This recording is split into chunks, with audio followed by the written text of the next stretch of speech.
L'Institution nationale des droits de l'homme du Maroc, donc le CNDH, est du statut A depuis 1999, ce qui veut dire qu'il a tous les 5 ans été réévalué A, donc il a continué d'être en conformité avec les principes de Paris par sa législation et par ses œuvres dans le pays. Et puis, bon, le rapport qu'il le fait annuellement pour vous tous et des rapports parallèles qu'il soumet aux organes de traité et aux organes des Nations Unies quand les rapports du pays sont examinés. Donc c'est important pour les pays et pour le CNDH parce que c'est les principes de Paris qui demandent ce rapport. Et pourquoi?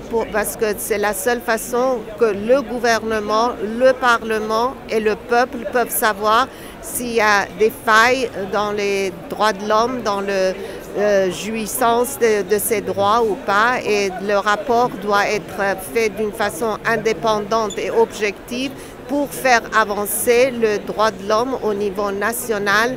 Et ce rapport est présenté à Sa Majesté et au gouvernement et au Parlement pour que le Parlement ait un débat afin de, comme j'ai expliqué, soit faire des lois ou amender les lois existantes et demander à l'exécutif de mettre en œuvre les recommandations pour améliorer la situation des droits de l'homme de tout le monde.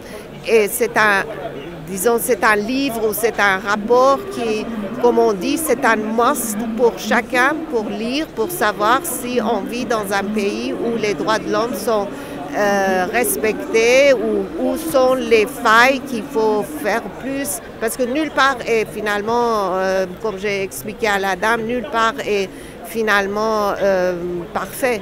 Donc, mais il faut quelque chose comme CNDH à veiller à ce qu'il y a des améliorations.